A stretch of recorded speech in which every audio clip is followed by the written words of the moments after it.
Hey everyone, Doug here, TJetClub. I've got something I've been wanting to do for a long time, and I'm going to sit down and do it right now. You're welcome. Thanks. Yeah, I'm going to show you how I built my own magnet matcher and shoe tension measuring device on the cheap. You know, you can buy that stuff from a couple of other people who make them, and they work great.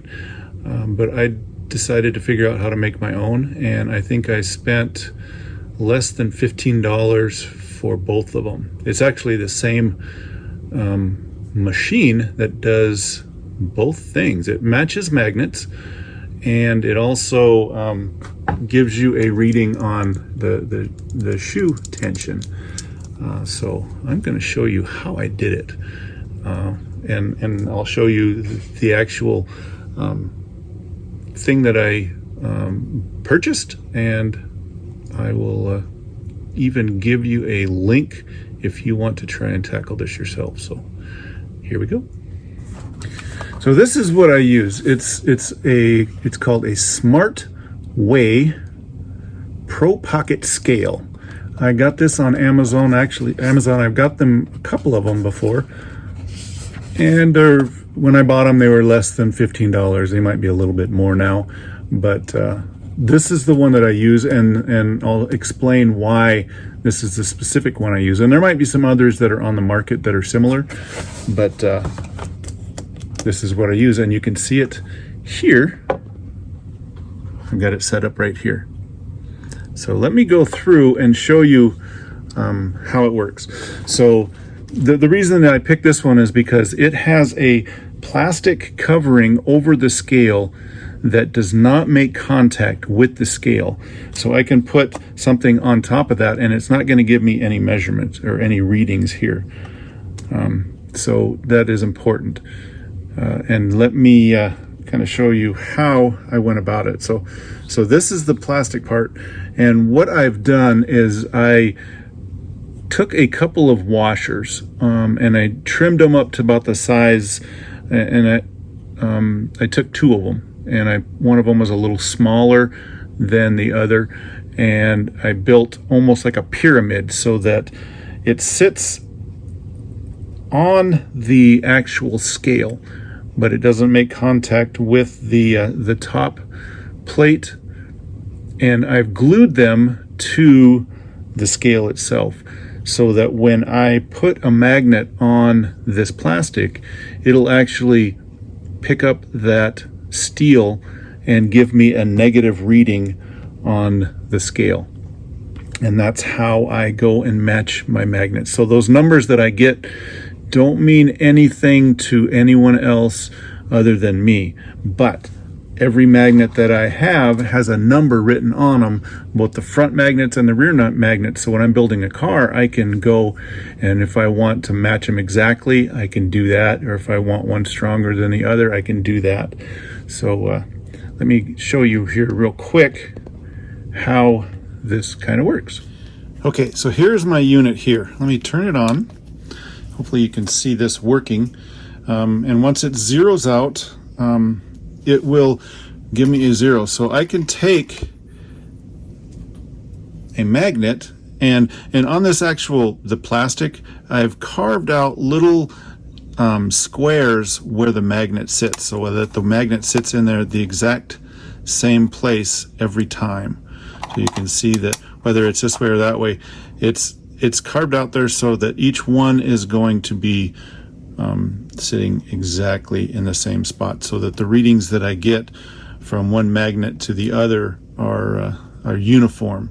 So I'll sit there and I'll put the magnet on there, and I'll get a reading. It's a negative reading, and I'll round it up or down to the nearest 0 just because it's a little bit easier.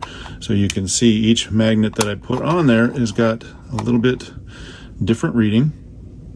And so like this one here is sitting at 199, and I've got 200 written on there. So I just go through all my magnets, and I assign them a number. So this one says 185, and you can see that's what I've got written on there, 185. So you go through all your magnets, and it'll give you a reading that, again, so that when you're matching front to rear magnets, you can get real close, so that you don't have one really strong, one really weak. Makes for a smoother running car. So that's the first thing it does. So again, I cut these little, I don't know if you can see it, but right in here, there's little squares to cut out, and I ground out with a Dremel just enough so that it sits down in there. And this square is sitting directly over those washers that are glued to the platform, the scale itself. So now what I've done also is I've got 2 holes drilled right here. You can see one of them is for the pin that goes through. The other one, actually, if you can see this here, it's got a piece of brass that's inserted in there. And I've measured that piece of brass so that it sits just above the plastic platform, the same height as my track. So the rail height is, and I've got a number of these that I've made for different tracks. So and it takes a little bit of time, but you can file those down so that that sits up above the plastic, the same height as a rail on the track. So that now when you go in and you set this on there, you can see it's given me a negative, or a number, and this is like 2.25. And then I can take this, turn it around, and it'll measure the other one. This one's 2.5.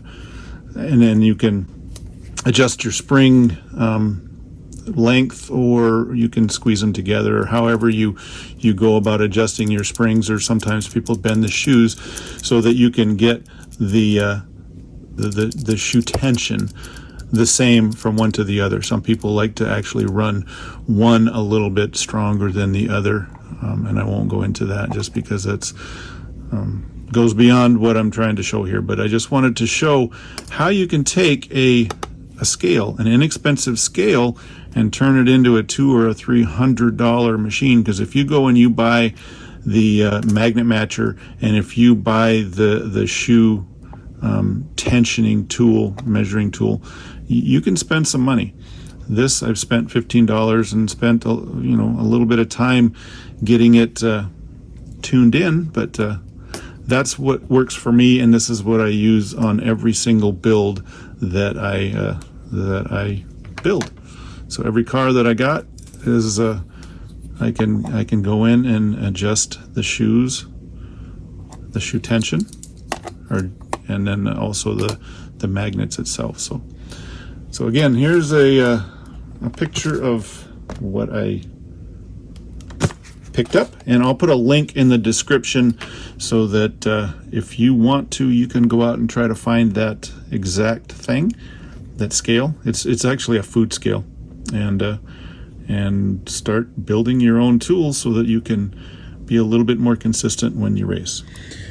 So again, thanks for tuning in, and we'll try and get, between me and Carl, we'll try and get more tuning tips and videos put together. But this is just one that I've been wanting to do for a long time, and now I've done it. There you go.